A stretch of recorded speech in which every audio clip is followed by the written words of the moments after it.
et annan mikrofoni. Nii ja teisiti. Tere kõigile, kes te olete siia kogunenud ja rõõm. Eelkõige saime juba natukene suitsurääbist nuusutada ja millest on ju siin juttu, et on vähe ja kallis ja nii edasi. Eks seegi tore ole. Et nüüd, millest ma rääkida tahan? Mul ei ole ju väga palju rääkida, mis puudutab kohalikku. Ega ei ole ka väga palju rääkida, ei tahaks, mida ma nii väga ei tea, mis puudutab siin kogu seda Peipsi ja Peipsi laevandust, siseöögade laevandust, samamoodi ka neid sisemisi veeteid. Ja ega mul ei ole ka väga palju rääkida ka rannapunktide tuletunist, kuigi natuke on. Lõpupoole ühteteist tuleb siiski. Aga mõtlesin, et räägin ühest sellisest härrasmehest nagu Armas Luigest.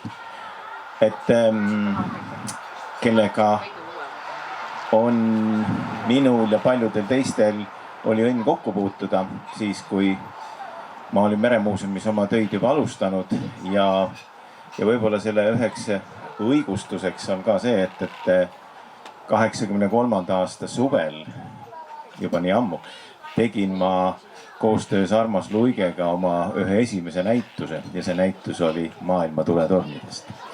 Ja sellest hetkest ja ajast ma mäletan Armas Luiget kui minu jaoks niisuguse tõsise eestiaegse härrasmehe võrdkujuna. Eks mul oli neid teisigi võtta, aga tema läks sinna ühte ritta väga paljude teistega, kes sobitusid sinna aega ehk siis Eesti Vabariik. Ja miks ka mitte, eks ta oli juba siis suhteliselt eakas. Mina olin noor ja lontu aga sain oma esimese näituse tegemise kooli, mis tähendab teha näitust ühe korraliku kollektsionääriga, kes oli oma teemadesse ehk siis tuletornidesse väga sügavalt sisse läinud ja sisse elanud. Ja mitte ainult kollektsionäär selles mõttes, et lihtsalt kogub seda teemat, mida ta tegi, aga kes oli oma kätega kümneid tuletorne Eestimaa randades ja saartel ehitanud. Aga sellest nüüd natukene järgnevalt. Ja natuke nüüd.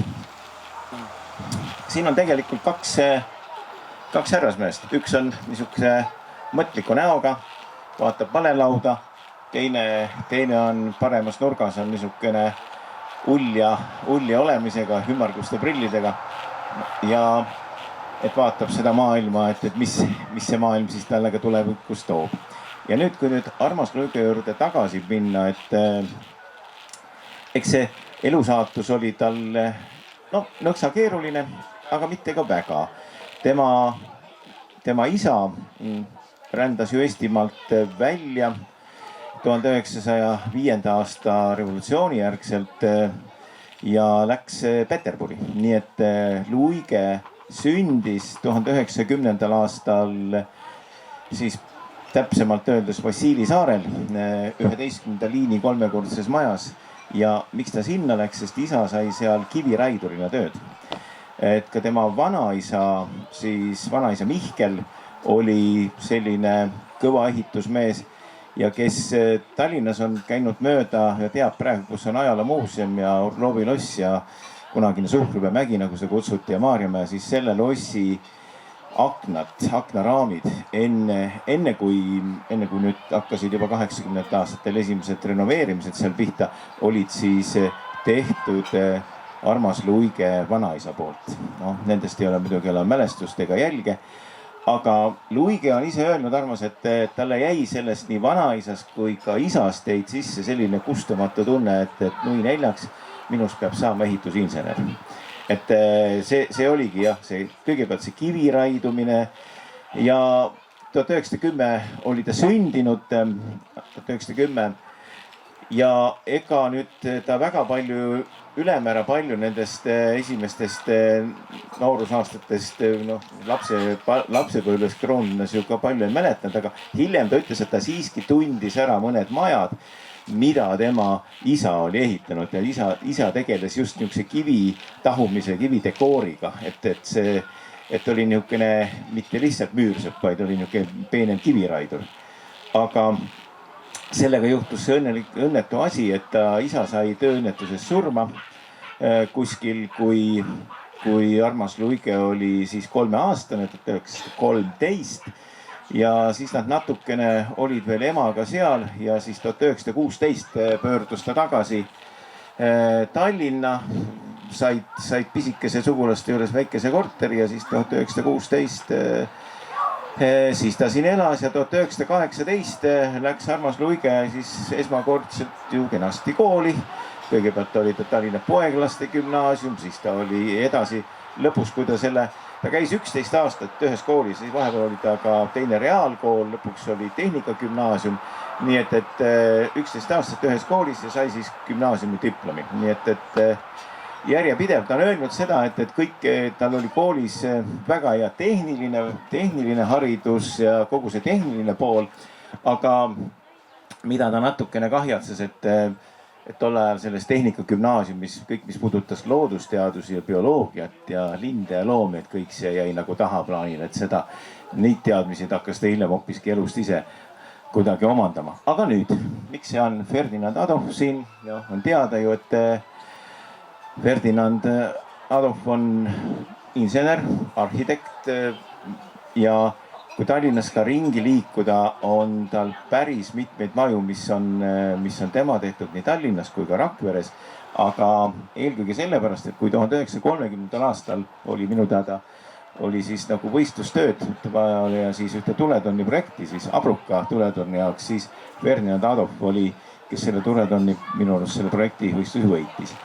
Ja ta oli ka samaaegselt oli ka Armas Luige õppejõud Tallinna selles tehnikakoolid, mitte see polütehnikum ja ennem seda, kus oli see TPI ja praegune TalTech, mitte seal, aga ja siis kõik need, aga Ferdinand Adolf, kui ma tahtsin öelda, et mis ta veel on projekteerinud, näiteks Eesti Panga hoone Tallinnas, samamoodi Rakveres pangahoone, kus oli Virumaa pank, ja siis neid hooneid, mis minule eriti meeldib Rakveres, mis on Ferdinand Adolfi projekteeritud, on näiteks Rakvere turuhoone. Et kui käite Rakveres, siis vaadake, see on turuhoone, see on Ferdinand Adolfi projekteeritud ja siis seesama mees, kes tegi ka mõned tuletornide projektid. Aga elu oli suhteliselt lühike, nii et minu arust ta 1938. aastal Šveitsis Davosis juba suri. Ja siin noor Armas Luige, siis see pilt on tõenäoliselt tehtud kuskil 1932 vast või nii. Ja see on tehtud siis, kui 32. aastal oli ta saanud siis Paralepa tuletorni ehituse juurde ja see metsane pilt siin on ja see on siin all on tegelikult näha, kus hakati ühte siis Paralepa ülemise tuletorni vundamenti rajama. Nii et see on sellest perioodist, kui ta päriselt alustas ja 32. ja hiljem juba 33. aastal lõi ta juba oma kuuemehelise niisuguse brigaadi, kus siis tavaliselt oligi 6 meest. Need olid kuskilt alati kas siis Saaremaalt, kuskilt Läänemaalt või Hiiumaalt pärit. Et kindel kaader, kellega nad siis sõitsid ümber Eesti ja ehitasid erinevaid tuletorne. Nii et see on. Ja siin on jällegi Armas Luige, see on hoopiski teine koht, see on Sõru ülemine tuletorn ja Sõru ülemise torni selle kupli taustal on niisugune vigurväntlik portree tehtud, nii et see, eks ta niisugune ontlik noor härrasmees ümmarguste prillidega oli. Nii et see. Ja nüüd natuke ka teile tuttavad tuletornega, siis ei saa ka ilma, et siin on kõigepealt jällegi oli siis Sõru ja siis on Nina ja Mehikoorma. Nii et need ja nii Nina kui Mehikoorma tuletornide juures oli siis Armas Luige tegev ehk siis nende ehitaja. Nüüd päris, kui ta veel ei ehitanud, aga see on siis näitab ka vist 32. aasta kevadel, kui ta sattus siis Viirelaiu tuletorni ümberehitamise juurde.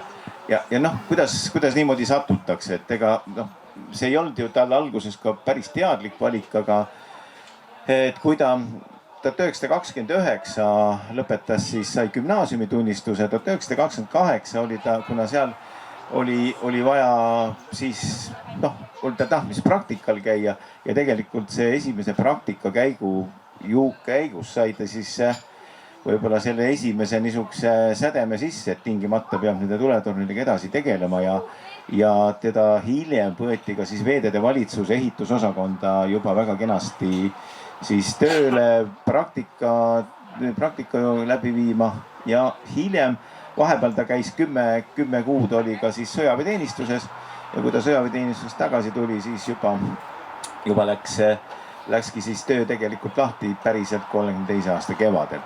Nii et lihtsalt sellisest väiksest hobist ja huvist kasvas välja juba tõsisem kutse ja ega nüüd ei saa nüüd öelda, et Luige oleks tegelenud ainult tuletornidega, et see palett on nagu tunduvalt laiem, sest tema mingiks esimeseks huviks olid hoopiski raudbetoonsillad,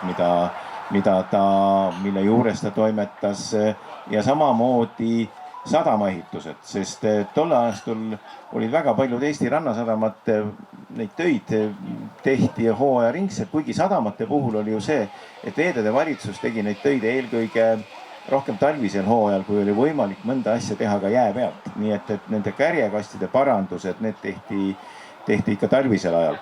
Aga suvel toimetati siis tuletornidega ja põhimõtteliselt oli võimalik hooaja ehk suve jooksul põhimõtteliselt nagu 2 tuletorni püsti saada. Nad ei olnud ju väga kõrged, väga suured, suurematega läks rohkem aega. Aga võib arvata, et need olid õppinud mehed, töötempo oli kiire ja kui seda eest nüüd natuke siin veel, et see ehitamine käis ju selliselt, et see brigaad elas ja töötas üheskoos, nad sõitsid oma killavooriga kuskile sinna Eesti randa, kus oli määratud see tuletorn ehitada. Kui oli võimalik, läksid veoautoga, kui ei olnud võimalik, läksid mootorpaatidega võeti kogu see tehnika kaasa, ega tolle aastal, seal oli suuri segumasinaid ei olnud, ikkagi labidad kirkad kirved, sinna juurde käisid ka siis šabloonid, mille järgi valati ja samamoodi ka siis sepatööoskused, mille järgi oli võimalik siis betoonkonstruktsiooni siis terasvõrku rajada. Nii et ja nende najal ja hiljem siis toodi ka, kui oli varustust vaja tuua, siis hiljem toodi see juba siis, kas siis võib-olla järgmise hooaja alguseks kohale oli siis latern või kõik need muud tehnilised seadmed. Nii et umbes niimoodi see toimetamine käis ja siin alumise pildil on näha siis, kui rannaoludes oli tsementi vaja, siis kusagil eemal oli suurem laev, siis suurema laeva pealt võeti see tsemenditünn väikse paadi peale. Väike paat sõitis randa ja tsemenditünnid on kusagil 90–100 kilo. Ja siis ühe tünni võeti siis mitme mehega tõsteti siis hobuvankri peale, mis oli vette aetud ja sellega siis vankriga mindi juba selle tuletorni ehituse juurde. Ja siin ja keskel on, mis ma paningi, et olid Manija tuletorn, et see Manija on tal mälestustes jäänud nagu kõige kesksemale kohale, kui hiljem on öeldud, et mis siis meelde jäi. Ja siis tegelikult see, et Manija oli siis päris esimene, kus ta algusest lõpuni üksi pulgi ühesõnaga toimetas ja tegi koos oma meestega. Ja sama brigaad jäi tööle mitmeteks aastateks, nii et toimusid väiksed vahetused, aga põhimõtteliselt olid nad nagu siis lendbrigaad, mida siis Veeteede Valitsuse egiidi all siis üle Eesti suunati. Ja töötsükkel oli selline, et kui ta suviti siis kevadest siis sügiseni ehitati, olid siis väljas, siis kogu see talvise perioodi, see oli siis põhiliselt niisugune kontoritöö, et siis tehti aruandeid, projekteeriti järgmise aasta, mis oli tarvis ehitada, mis oli plaanides tuletorne, tehti eelarvestusi ja kõik see oli üsna täpne. Ja see, kuna ma olen neid dokumente vaadanud, siis need tegelikult arvestati viimse sendini ja viimse poldini välja, mida järgmine aasta oli vaja, mida oli vaja kulutada, tehti täpselt ka eelarvestati. Ja lõpuks ma võin teile öelda ka, kui palju läks rannapungile tuletorn maksma. Nii, aga nüüd edasi. Siin on, panin lihtsalt tema töökaaslaste pilte, kuna meil on muuseumis tänuväärt album, ehk siis Armas Luige album on, mille ta meile siis jättis juba tegelikult enne oma siit ilmast lahkumist. Ja siin on siis tolleaegset Eesti siis veeteede valitsuse ehitusosakonna projekteerimisbüroo töötajad. Et siin on ta koos majaka ehitajatega, tuletorni ehitajatega, teised on siis niisugused projekteerimisbüroo härrad ja daamid natuke ontlikumad ja et selline seltskond. Nii et tänu nendele me omamegi siis Eestis neid ilusaid ja lihtsa ja sirge joonega tuletorne, mis meil on siin Eestimaa randades, saartel ja just need mehed-naised, kes sellega siis 30 aastat, terve selle 30 aastate perioodi toimetasid. Kõik need tehti just suhteliselt lühikese ajaga, need siis praktiliselt 10 aasta jooksul. Natukene veel niisuguseid olustikupilte, et see on Viimsi ülem, kui keegi arvab, et tegelikult tuletornil ei ole sarikapidu, siis tegelikult ikka sarikapidu tehti, ikkagi pandi need pärg ja lipp ja ilusasti paika, nii nagu peab olema. Ja see peaks olema ka Viimsi tuletorni tegemise juurest. Ja all on siis näha niisugune, kui killavoor hakkas minema Tallinnast siis tolleaegse veeteede valitsuse peahoone juurest just Viimsi tuletorni ehitusele. Ja mis need suured on, need ongi need siis raudbetoon, siis betooni valamise vormid, mis selle veeauto peal on. Nii et need laaditi tuletornide töökojas peale ja sõit viiski siis Viimsisse. Nii et selline ja kes praeguseks on see maja muidugi alles, tundmatuseni ümber ehitatud ja seal paikneb siis praegu Tallinna Sadama administratsioon. Siis, nii et aga olemas ta on ümber ehitatud kõvasti ja samas, kui veel öelda, siis see on üks Tallinna Sadama siiani säilinud vanimaid ehitisi veel. Nii et ka juba väga varastel sadama plaanidel on seda hoonet näha. Nüüd on natukene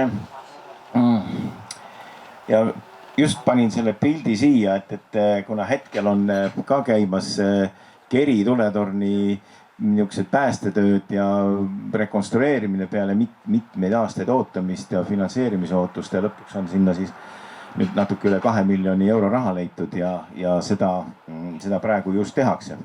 Aga see pilt on aastast 1937, kui Luige esmakordselt oma brigaadiga ka siis seda pokaali alumist osa niimoodi üritas kokku tõmmata, et seal niisuguseid varinguid ei tekiks ja eks need no ütleme niimoodi, et eks neid tekkis ja nähtava. Nii et praeguses seisus loodetavasti Keri saab ikkagi nüüd tunduvalt paremaks, kui ta on olnud. Ja kõrval on Rukkirahu. See põhimõtteliselt Rukkirahu jäigi see on 40 aasta sügisel sai valmis ja see jäigi viimaseks tuletorniks. Nii et enne seda seal on ka veel vana Rukkirahu torn ja mille kõrval siis veel oli ka jäämurdetasu ja siis mast, mida siis kasutab, kus oli mastikorv ja mis samamoodi oli, kus oli ka tuli. Aga nii et see Rukkirahu tehti siis nüüd kõige viimasena. Nüüd jällegi see on nüüd teile kõik siin meie natukene, mis meil Meremuuseumi ja siis ka veel minu arust oli ka Virumaa muuseumi kogudest väiksed pildid, mida on. Ega neid ütlen ausalt, et ju teil siin on neid rohkem muuseumite kogus, rannapunger ja siis tuletorni pilte üldse eriti väga palju ei ole. Nii et just varasemas perioodis, need, mis on tänapäeval tehtud mobiiliga, neid võib igaüks teha. Ja nüüd on üks asi, et hakkab niisuguse kurja kuulutamisega peale, et siis Riigikontrolli siis osakonna akt ja aruanne, mis puudutab just rannapunger ja tuletorni ehitamist. Ja ega siin nüüd midagi keerulist ei ole, sest tuletorni ehitati 34. aastal ja siis aga oli tava, et põhimõtteliselt veeteede valitsuse siis ehitusosakond koos siis veel mõnedate ekspertidega siis kui oli nad valmis saanud, sõitsid kõik need tuletornid läbi, mis käesoleva hooaja jooksul valmisid, koostasid akti, vaatasid üksipulgi üle, kellele kui palju oli midagi makstud, vaatasid, kas kõik on tehtud nii nagu peab, paberite järgi ja projekti järgi ja siis kinnitasid aktiga, et see on nüüd tõepoolest see objekt on valmis. Ja sama tehti ka sadamate puhul, sest nagu ma ütlesin, et Armas Luige 1, kus kus ta ka toimetas, oli, kui me tänapäeval vaatame niisugust sadama silda, mis on isegi päris palju alles, kuigi nüüd on ümber ehitatud, on Orjaku sadam. Samamoodi ka Virtsu ja Rohuküla ja neid sadamaid on veel, kus tema käsi mängus oli, aga noh, võib-olla nähtavalt võib-olla Orjaku just kõige rohkem Hiiumaal. Aga siin see on. Ja miks ma selle ta välja tõin siia, et peale selle, et see on siin teie tuletorn, aga selle komisjoni kuulus kui Armas Luige. Nii et peale selle oli siin veel aurulaeva Uku kapten Kukk, siis oli sadamate, siis Peipsi sadamate kapten Rait Vatsel ja siis Armas Luige, kes siis koostas selle Rannapunger ja tuletorni siis sellise aruande ja siis kinnitas ära, et kõik on kirjas ja kõik on hästi tehtud ja see tehti juba natuke hiljem. See aruanne koostati siis 35. aasta 22. oktoobril või noh, 15. oktoober oli. Ja see tehti siis Tartus siis sisevete sadamate valitsuse hoones, mis paiknes Tartus Lodja tänaval. Kui ma nüüd praegu küsin, et kus oli Tartus Lodja tänav, nii et siis kes teab? Ei tea. Sadama juures või? Ei, Tartus. Ja Tartus, see on, kuna seda ongi raske praegu paika panna, sest Tartu kesklinn, Emajõeäärne see osa, eelkõige see kant, mis hakkab pihta Taskust ja kus on see spa hotell, see on ju tegelikult puruks pommitatud sõja ajal. Nii et aga see Lodja tänav hakkas pihta sealt, kus on praegu Riia maantee ja siis Kalevi tänava ristumiskoht ja sealt läks alla siis Emajõe poole. Et see oli Lodja tänav ja seal oli siis Tartus oli siis ka siis selle sisevete kapteni kontor, nii et mida juhatas siis kapten Rait Vatsel. Nüüd ja mis kõige lõpetuseks tuletorni maksumus oli siis 1476 krooni ja vist 76 senti või 16 senti. Nii et 1476 krooni on siis Rannapungeri ja tuletorni maksumus. Jätke meelde või kirjutage üles. Mis see tänapäevases vääringus on? Kui rohkem kui 10 korraga peaks siis ikkagi korrutama, siis saaks nagu selle tänapäevase vääringu kätte. 1000 euroga saab kätte. Jah. No siin on, see pilt on teil ka seal ilusasti näitusel väljas. Kenasti ühe kunstniku kujutis siis. Ja natukene veel, tegelikult paraegu on veel, siis nagu kellel meelde jäi, siis ega Armas Luige siin on mõningates Vikipeediates ja kõikides värkides on natukene läinud nagu sassi, et ta oleks nagu Eesti ajal omandanud siis insenerikutse. Ta alustas sellega, aga ta ei lõpetanud, sest tolle aastal oli see ja ta ei olekski saanud seda teha. Ta kogu aeg ehitas tuletorne, kõik suved. Ta suutis ainult mingitel eksamisessioonidel osaleda ja temaga on veel see asi, et kui ta 1936. aastal võeti, siis juba ta võeti Tallinna Tehnikakõrgkooli võeti vastu.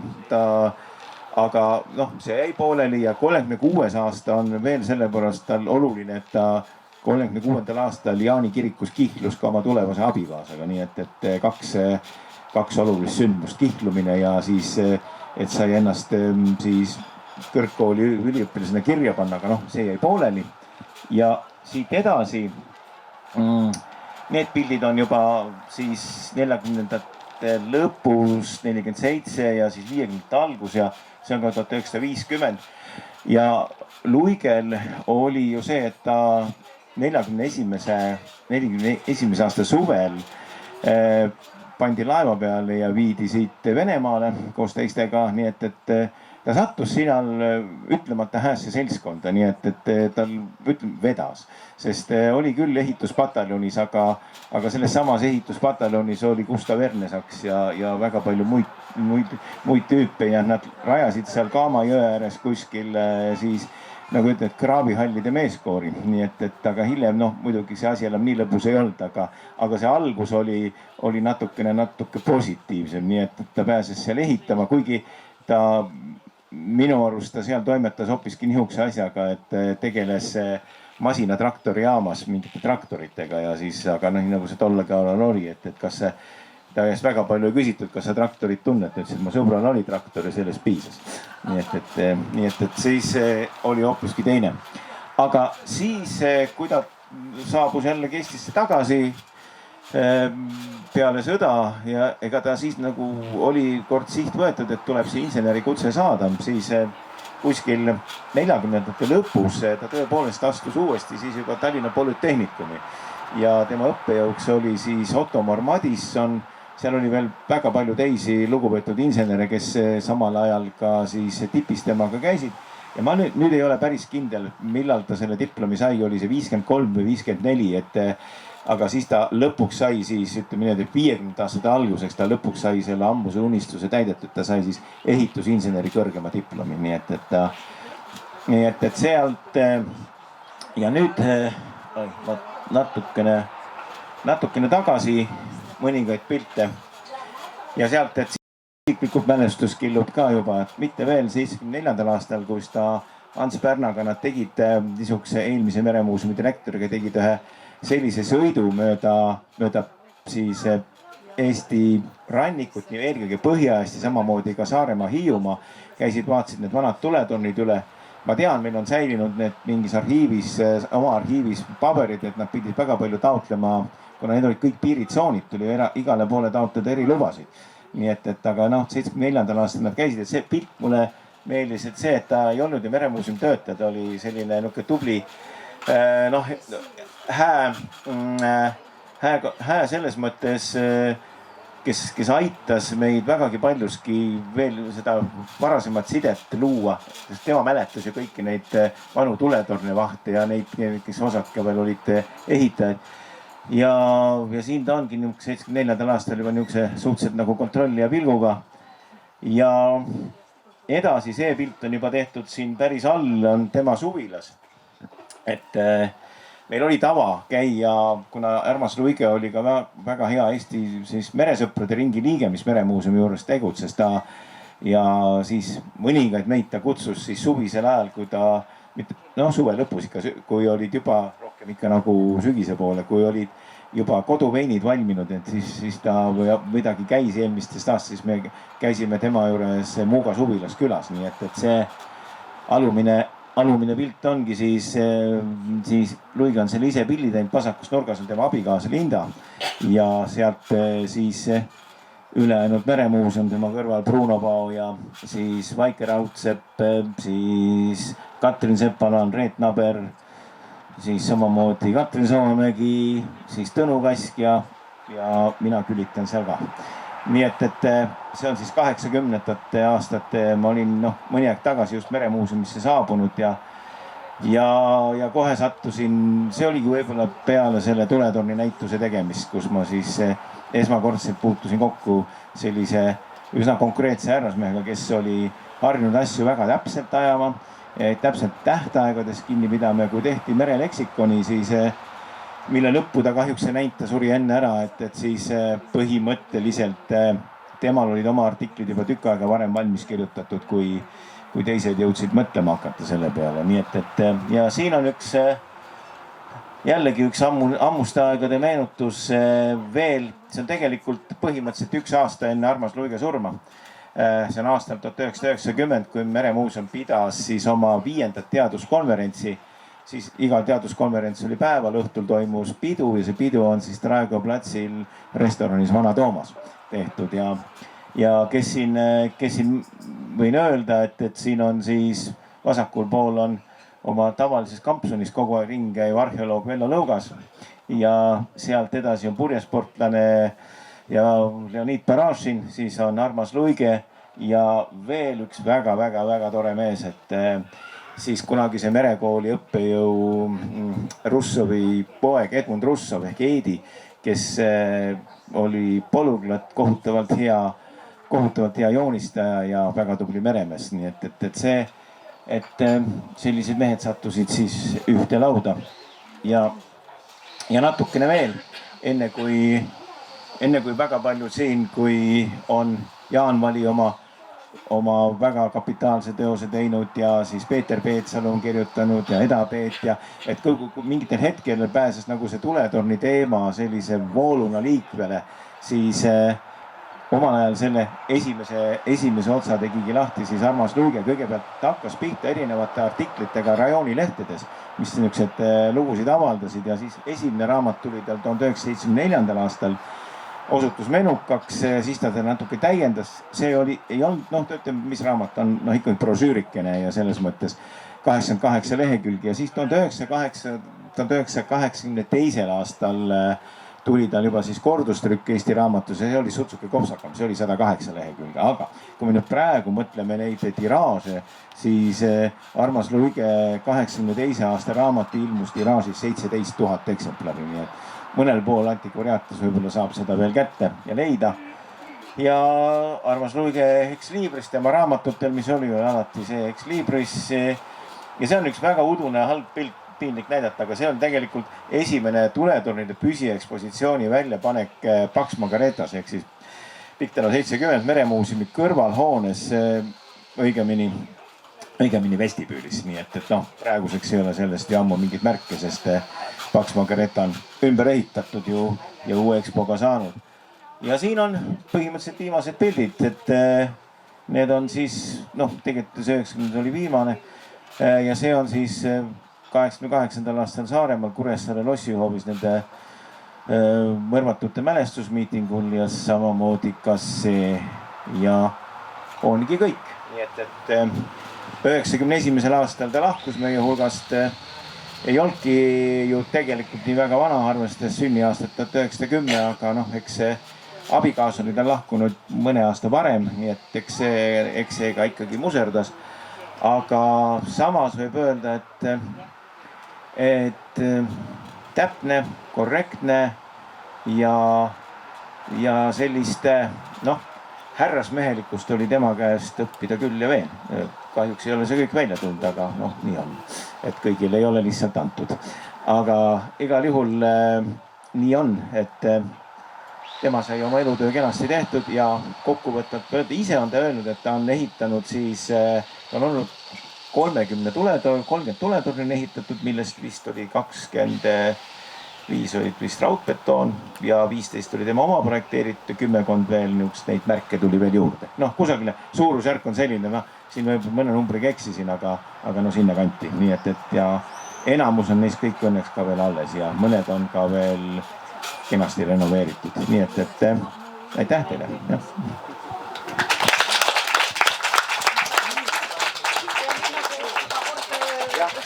Ega ilma sokkineta siit minema ei lasta. Mul ei sobibki jah, mul ei olegi sokke jalas jah. Aga tänu tulemast. Kas on küsimusi kellelgi? Oli väga põhjalik, eks ju? Ehmatsin ära või? Ei, väga... Ma küsiks, kui ta nõukaajal seda raamatut välja hakkas andma, et kelle puukas ta siis lihtsalt pöörduskirjastuste poole tahab välja anda, kuidas tollal... Kahjuks ei...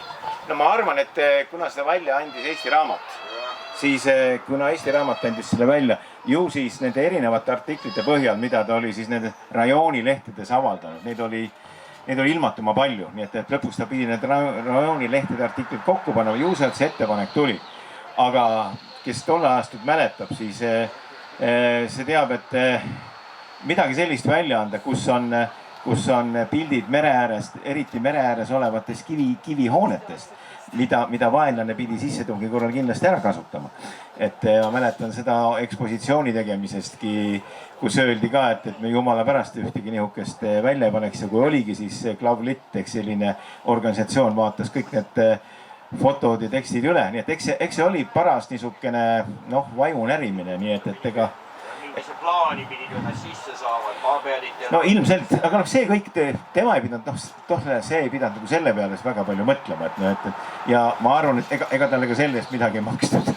See on nagu see asja teine pool.